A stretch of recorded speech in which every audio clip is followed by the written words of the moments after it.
अस्सलाम वालेकुम student, class first year physics का लेक्चर नंबर है 44 और चैप्टर नंबर 6 फ्लूइड डायनामिक्स का हमारा टॉपिक है 5 बर्नौलीज इक्वेशन। ठीक है, प्रीवियस टॉपिक हमने पढ़ा था equation of continuity. Equation of continuity में हमने a1 b1 is equal to a2 b2। ठीक है, product of cross section area of the pipe and the speed at any point क्या आ रही थी, कांस्टेंट। मतलब उसका ये था कि a और b दोनों इसके इक्वल आ गए थे, कांस्टेंट के इक्वल, कांस्टेंट।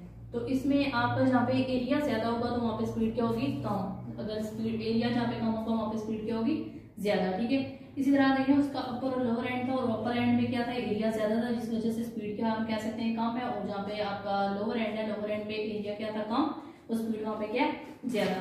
ठीक है, अब आज का हमारा जो टॉपिक है वो है बर्नौलीज इक्वेशन। ठीक है, बर्नौलीज एक साइंटिस्ट का नाम है, उसने एक इक्वेशन डिराइव की थी, उसने उसका नाम दिया था बर्नौलीज इक्वेशन का। ठीक है, सबसे पहले तो हम बर्नौलीज इक्वेशन की डेफिनेशन करते हैं कि क्या है कि sum of pressure, kinetic energy, potential energy per unit volume, steady flow of incompressible and non viscous fluid remain constant is called Bernoulli's equation. ठीक है, आपके यहाँ पे क्या sum of pressure, kinetic energy, मतलब pressure plus kinetic energy plus potential energy is equal to constant. ये कौन सी इक्वेशन है, बर्नौलीज इक्वेशन। ठीक है, जो हमने लास्ट टॉपिक पढ़ा था उसमें हमारा तब क्या था, इक्वेशन ऑफ कंटिन्यूटी, एरिया और A V is equal to constant.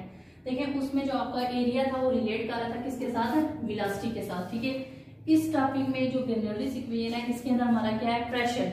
ठीक है, प्रेशर रिलेट कर रहा है किसके साथ, kinetic energy and potential energy. ठीक है, मीन हमारा जो इसमें प्रेशर है, काइनेटिक एनर्जी में अगर हम बात करें तो काइनेटिक एनर्जी क्या होती है, 1/2 mv²। ठीक है, मोशन की बात करते हैं, वेलोसिटी की बात करते हैं। और जो आपकी पोटेंशियल एनर्जी होती है उसमें हम किसकी बात करते हैं, हाइट की। काइनेटिक एनर्जी में वेलोसिटी और इसकी हाइट। ठीक है, जो इक्वेशन ऑफ कंटिन्यूटी में था A V is equal to constant, इसमें एरिया आपका रिलेट कर रहा था वेलोसिटी के साथ। लेकिन आप ये बर्नौलीज इक्वेशन में देखें आपका प्रेशर किसके साथ रिलेट कर रहा है, वेलोसिटी के साथ और इसके साथ हाइट के साथ। ठीक है, यहाँ पे सिर्फ आपकी क्या थी, एक हमने वेलोसिटी की बात की थी, लेकिन इसके अंदर क्या है कि हाइट भी है। ठीक है, इसी तरह देखिए जैसे उसमें हमने पाइप लिया था, ठीक है, ग्राउंड के ऊपर आपका पाइप है तो उसमें आपने उसका लोअर एंड और अपर एंड देखा था। यहाँ पे भी वही सेम एज इट इज है कि वो पाइप भी आपने लेना, लेकिन इसमें देखें हम बात किसकी कर रहे हैं, हाइट की। तो इसका मतलब है उस पाइप को हम क्या रखेंगे, ग्राउंड से सम हाइट के ऊपर। ठीक है, तो सबसे पहले तो देखिए हमने यहाँ पे जो पाइप है उसके अंदर जो आपका फ्लूइड फ्लो कर रहा है, तो हम चैप्टर का नाम ही फ्लूइड है, फ्लूइड डायनामिक्स। तो मतलब ये है कि यहाँ पे जो फ्लूइड की बात कर रहे होते हैं तो पाइप के अंदर जो आपका फ्लूइड फ्लो कर रहा है तो उसमें वो जो फ्लूइड होगा वो क्या होगा, स्ट्रीमलाइन फ्लो होगा। ठीक है, स्ट्रीमलाइन फ्लो होने की वजह से तीन कंडीशन को सेटिस्फाई करता है। तीन कंडीशन कौन कौन सी है, फर्स्ट हमारी कंडीशन है कि हमारा फ्लूइड क्या होना चाहिए, इनकम्प्रेसिबल होना चाहिए। ठीक है, अगर हमारा फ्लूइड इनकम्प्रेसिबल है तो इसका मतलब है कि उसकी डेंसिटी क्या होगी, कांस्टेंट। ठीक है, सेकंड हमारी कंडीशन क्या है कि हमारा फ्लूइड क्या होना चाहिए, नॉन विस्कस। ठीक है, अगर हमारा फ्लूइड नॉन विस्कस है तो मतलब कोई no internal friction effect between adjacent layer of the fluid. ठीक है, थर्ड हमारी कंडीशन ये थी कि हमारा फ्लूइड मोशन क्या होना चाहिए, स्टडी होना चाहिए। मतलब क्या है कि वो जो आपके पार्टिकल्स हैं वो एक ही पाथ को फॉलो करें, उसी पाथ को फॉलो करें जो आपके पार्टिकल्स पहले उससे पास आउट हो चुके होते हैं। ठीक है, मीन वहां पर डायरेक्शन क्या होनी चाहिए, सेम होनी चाहिए, वेलोसिटी हर पार्टिकल्स की क्या होनी चाहिए, सेम होनी चाहिए। ठीक है, ये तीनों कंडीशन अगर आप फुलफिल करें तो उस फ्लूइड को हम नाम देते हैं स्ट्रीमलाइन फ्लो का। ठीक है, लास्ट जो हमारा टॉपिक था इक्वेशन ऑफ कंटिन्यूटी उसके अंदर भी क्या था कि जो आपका फ्लूइड, जिसकी फ्लूइड में आपने फ्लो करवाया है तो वो फ्लूइड हमारा स्ट्रीमलाइन था। और बर्नौलीज इक्वेशन के अंदर जो हमारा फ्लूइड है वो भी क्या है, स्ट्रीमलाइन फ्लो। ठीक है, हम सबसे पहले इसकी फिगर को ड्रा करते हैं।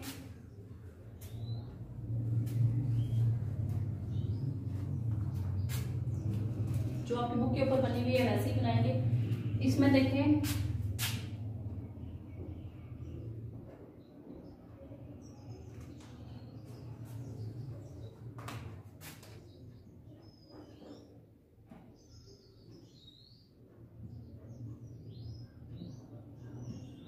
आप इस पाइप का जो साइज है नॉन यूनिफॉर्म साइज है। ठीक है, इस पाइप के अंदर जो फ्लूइड है वो फ्लो कर रहा है।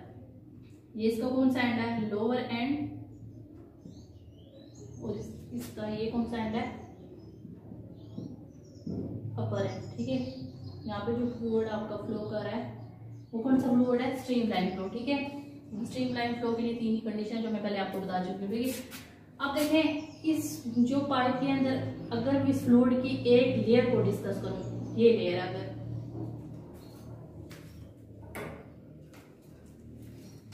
एक लेयर की बात करें, ये आपका एक लेयर है फ्लूइड की, तो ये इसका क्या है, क्रॉस सेक्शन एरिया A1, ठीक है। अब स्मॉल चेंज के लिए अगर हम देखें तो इसमें यहाँ पे जो स्मॉल चेंज, सॉरी पहले अगर हम इसका एरिया देखें A1, जो फ्लूइड मूव कर रहा है वो किस वेलोसिटी के साथ मूव कर रहा है, V1, ठीक है। जब इसके ऊपर यहाँ पे जो प्रेशर लग रहा है, ठीक है, तो प्रेशर की डायरेक्शन क्या है, P1 इनवर्ड, ठीक है। अब एक लेयर को जो मैंने कंसीडर किया तो जाहिर सी बात है इस लेयर से इस साइड पे भी फ्लूइड है, ठीक है, वो इसके ऊपर प्रेशर एक्सर्ट कर रहा है। अगर इसके ऊपर प्रेशर एक्सर्ट कर रहा है तो इस लेयर को किस चीज का सामना करना पड़ रहा है, फोर्स का, मतलब यहाँ पे फोर्स लग रही है। फोर्स की वजह से ये जो लेयर है ये कुछ डिस्टेंस कवर करेगी, इस जगह पे आ जाएगी, तो इसके दरम्यान में यहाँ पे जो डिस्टेंस होगा डेल्टा x1, ठीक है। प्रेशर क्या है P1, डेल्टा x1 ये डिस्टेंस कवर करेगी, यहाँ पे फोर्स क्या आ जाएगी F1, वेलोसिटी क्या है यहाँ पे V1। इसी तरह अगर हम यहाँ पे बात करें कि देखें इस फ्लूइड ने मूव करके इस जगह पे भी तो आना है, एक फ्लूइड की यहाँ पे अगर मैं लेयर हूँ इस जगह से यहाँ तक आए, तो इसने यहाँ पे इसने कितना डिस्टेंस कवर किया, डेल्टा x2, और किस वेलोसिटी के साथ मूव कर रहा है, V2, और क्रॉस सेक्शन एरिया यहाँ पे क्या होगा, A2। लेकिन इसमें प्रेशर की जो डायरेक्शन है, देखें इसमें प्रेशर की डायरेक्शन इस तरफ है, इसमें भी प्रेशर की डायरेक्शन यहाँ तक रखें, इस फ्लूइड को प्रेशर की डायरेक्शन क्या है, इस साइड पे, ठीक है। क्यों है कि देखें कि अगर हम देखेंगे इस प्रेशर की डायरेक्शन इनवर्ड है, तो इस तरफ से भी देखें तो फ्लूइड इस जगह पे भी है, ठीक है, तो यहाँ पे भी प्रेशर की डायरेक्शन इनवर्ड है। लेकिन और बात है कि जो आपका फ्लूइड पीछे से आ रहा है वो यहाँ पे देखिए उसकी स्पीड, यहाँ पे एरिया क्या हो गया है, कम, ठीक है। एरिया जब कम हो जाएगा तो स्पीड क्या हो जाएगी, ज्यादा। तो ये जो फ्लूइड है वो तेजी से इस प्रेशर को क्रॉस करते हुए मूव कर जाएगा, बाहर आ जाएगा, ठीक है। पानी मतलब आपने एक साइड से डाला है तो दूसरी साइड से वो क्या करेगा, बाहर आ जाएगा। इस प्रेशर को वो क्या कर देगा, निगलेक्ट कर, मतलब ये प्रेशर इसके ऊपर लग रहा है, ठीक है, इसको रोकने की कोशिश कर रहा है। लेकिन जो फ्लूइड आ रहा है तो यहाँ पे देखें मतलब एरिया इसका क्या हो गया है, कम हो गया है, तो जिस वजह से हम कहेंगे स्पीड क्या होगी, ज्यादा। तो स्पीड की ज्यादा की वजह से ये फ्लूइड क्या करेगा, इस यहाँ से क्रॉस कर जाएगा, बाहर की तरफ आ जाएगा, ठीक है। और यहाँ पे प्रेशर की डायरेक्शन क्या है, ये इस तरफ से भी देखें मतलब है उसकी अपोजिट है, लेकिन इस अंदर से तरफ से देखें तो ये प्रेशर की डायरेक्शन इनवर्ड है, ठीक है। अब ये दोनों पॉइंट्स हमने डिस्कस कर लिए, लोअर एंड और अपर एंड, ठीक है। एक और पॉइंट है कि देखिए हमने प्रेशर को रिलेट किया था वेलोसिटी और इसके साथ हाइट के साथ, ठीक है। वेलोसिटी की तो हमने बात कर ली है कि यहाँ पे फ्लूइड आपका मूव कर रहा है V1 वेलोसिटी के साथ, यहाँ पे जो आपका फ्लूइड मूव कर रहा है V2 वेलोसिटी के साथ, ठीक है। ये जो आपने पाइप रखा हुआ है ये आपने हॉरिजॉन्टली क्या किया हुआ है, सम हाइट के ऊपर इसे क्या किया हुआ है, प्लेस किया हुआ है, ठीक है। ग्राउंड से आपने सम हाइट के ऊपर प्लेस किया हुआ, ठीक है। तो यहाँ पे इसकी हाइट अगर हम ले तो ये हाइट आ जाएगी h2, अगर यहाँ पे इसकी हाइट ले तो ये आपकी हाइट आ जाएगी h1।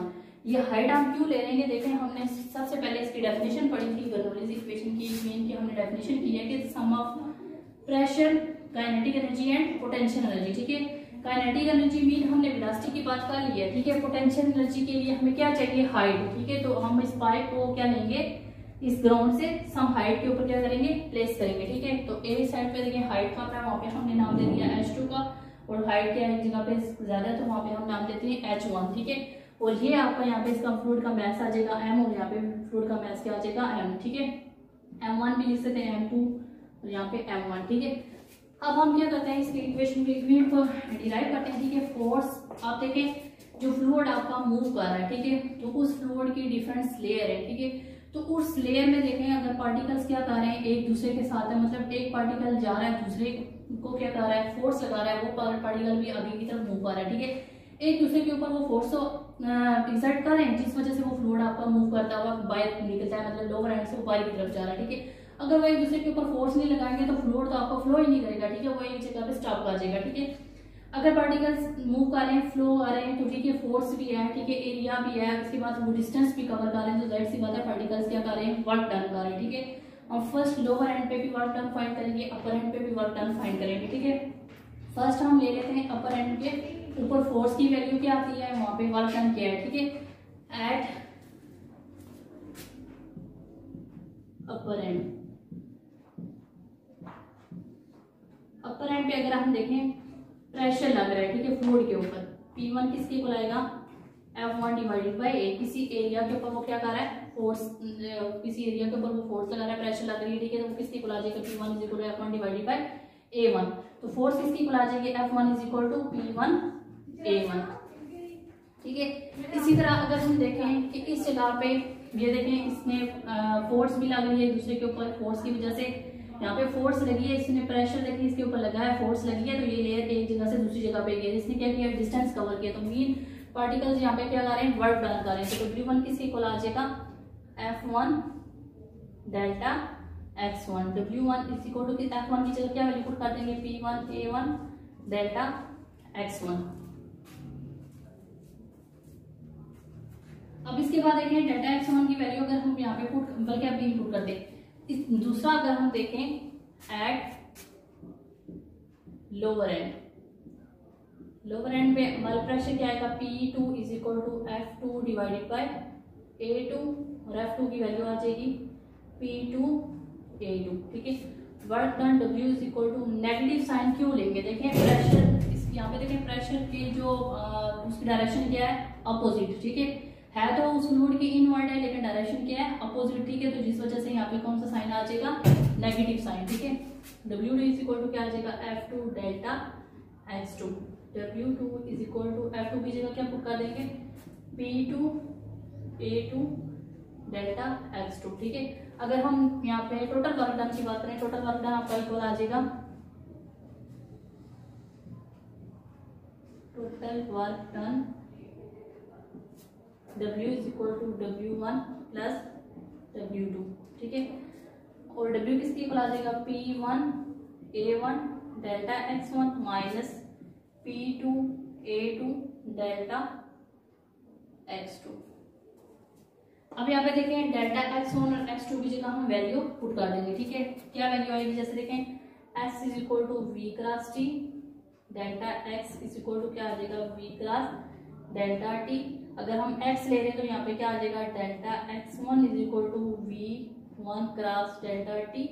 इसी तरह इस पॉइंट में देखें V cross T, delta x is equal to V cross delta T, delta x2 is equal to V2 cross delta T। अब ये वैल्यू आपने किधर पुट करनी है, इस इक्वेशन में, इक्वेशन 1। यहाँ पे आ जाएगा W is equal to P1 A1 V1 cross delta T minus P2 A2 V2 cross delta T। इसके बाद देखें V1 और V2 वेलोसिटीज हैं। ठीक है, अपर एंड और लोअर एंड की। ठीक है, W is equal to P1 A1 V1 cross T minus P2 A2 V2 cross AT। ठीक है, अगर हम यहाँ पे बात करें by using equation of continuity जो आपने लास्ट लेक्चर पढ़ा था, उसमें वो किसकी इक्वल आई थी,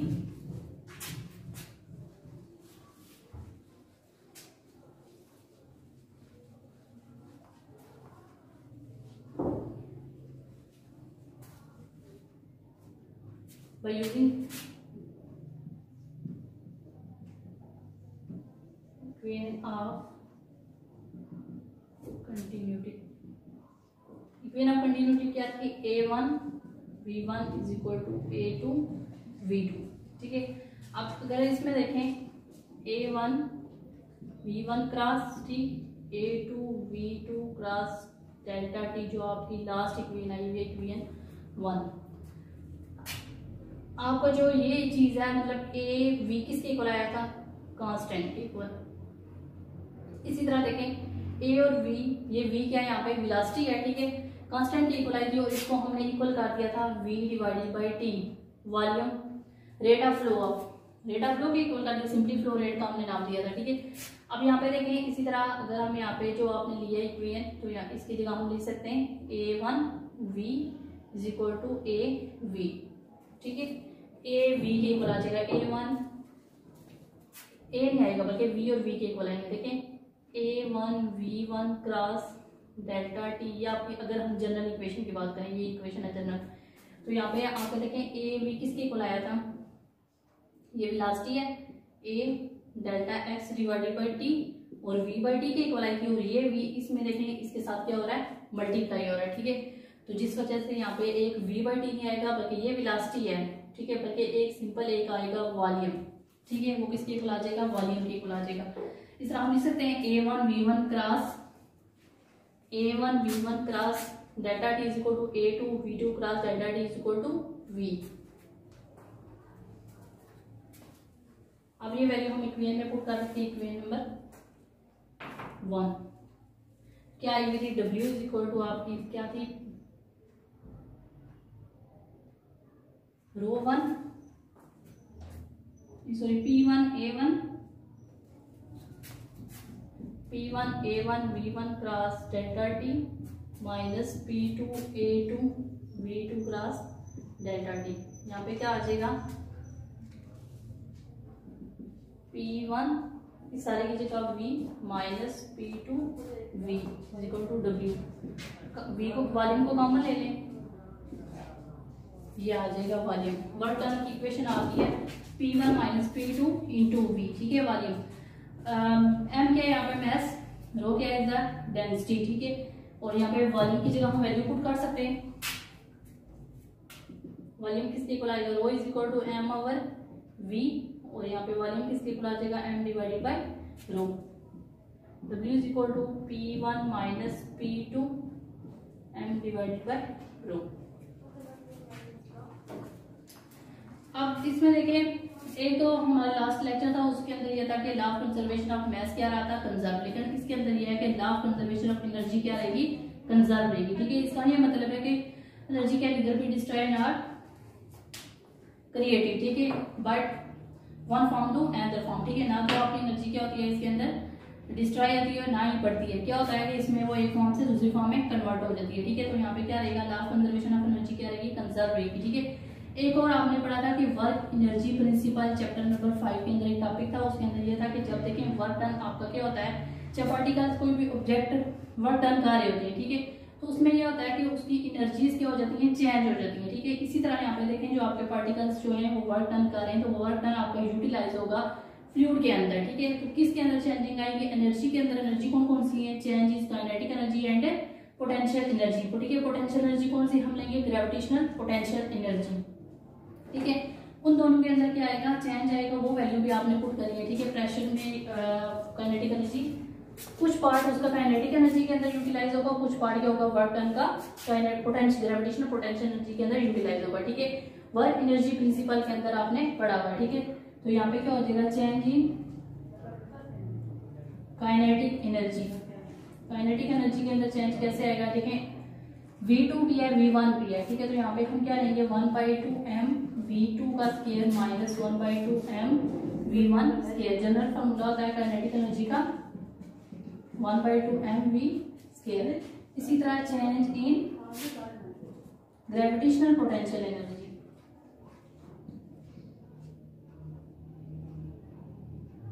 ग्रेविटेशनल पोटेंशियल एनर्जी, ठीक है।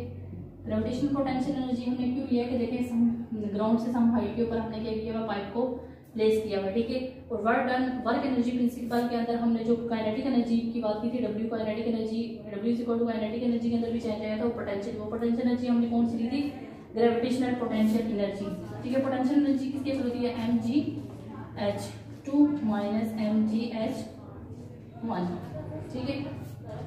अब यहाँ पे देखिए कौन सा law of conservation, law of conservation of energy क्या रहेगा, कंजर्व रहेगा, ठीक है। तो इन दोनों इक्वेशन को हम क्या कर सकते हैं, ऐड कर सकते हैं। देखें कैसे ऐड कर सकते हैं, स्टार्ट में प्रेशर में आपने इक्वल किया था kinetic energy plus potential energy, और W भी आपका किसके इक्वल आएगा यहाँ पे, kinetic energy plus potential energy के। Kinetic energy plus potential energy value put कर दें, W की जगह फिर क्या पुट करेंगे यहाँ पे, P1 minus P2 m by rho is equal to kinetic energy equal आ जाएगी 1/2 m V2 square minus 1/2 m V1 square plus mgh2 minus mgh1, ठीक है। ये आपका law of conservation of energy क्या रहेगी, कंजर्व रहेगी।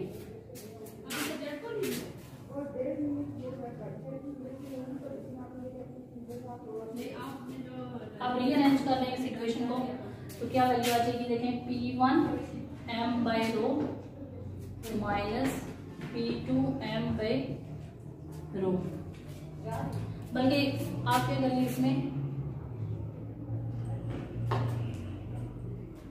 P1 P1 minus P2 m by रो। इसमें सब में m कॉमन ले लेंगे। जब आप m कॉमन लेंगे तो वैल्यू आपकी आ जाएगी इक्वल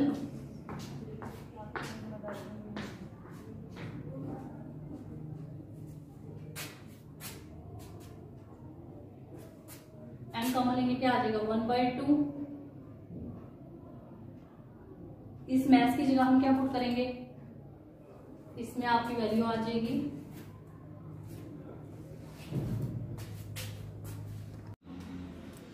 इसमें भी हम m को कॉमन लेंगे तो क्या आ जाएगा P1 minus P2 m by rho is equal to 1/2 V2 square minus 1/2 V1 square plus GH2 minus GH1। जब हम m कॉमन लेंगे, ये दोनों साइड पे m है तो m क्या हो जाएगा कैंसिल। P1 माइनस P2 रो इस साइड पे डिवाइड हो रहा है, इस साइड पे जाके क्या हो जाएगा मल्टीप्लाई आ जाएगा 1/2 V2 square minus 1/2 V1 square plus GH2 minus GH1 रो। अब रो को अंदर मल्टीप्लाई कर देते हैं 1/2 रो V2 स्केयर माइनस 1/2 रो V1 स्केयर प्लस G रो H2 minus G rho H1। अब इक्वेशन को रीअरेंज कर लेते हैं। P1 1 के साथ 1 यहाँ पे क्या आ जाएगा, इस साइड पे ये नेगेटिव साइन है, इधर आपका क्या हो जाएगा पॉजिटिव 1/2 रो V1 स्केयर और ये भी इधर आपका क्या हो जाएगा positive G rho H1 is equal to P side पे माइनस है, इस साइड पे आके क्या हो जाएगा plus P2 plus 1/2 rho V2 square plus rho G H2। ठीक है, ये क्या है प्रेशर और ये काइनेटिक एनर्जी और पोटेंशियल एनर्जी। ठीक है, तो अगर हम जनरल इक्वेशन है तो क्या आ जाएगा P plus 1/2 rho V plus rho G H is equal to constant. और ये इक्वेशन है बर्नौलीज इक्वेशन जो हमने फर्स्ट पे पढ़ी थी, sum of pressure plus kinetic energy plus potential energy is equal to constant. इसी तरह हमारा ये लेक्चर हो गया कंप्लीट बर्नौलीज इक्वेशन का। ठीक है, अल्लाह हाफिज़।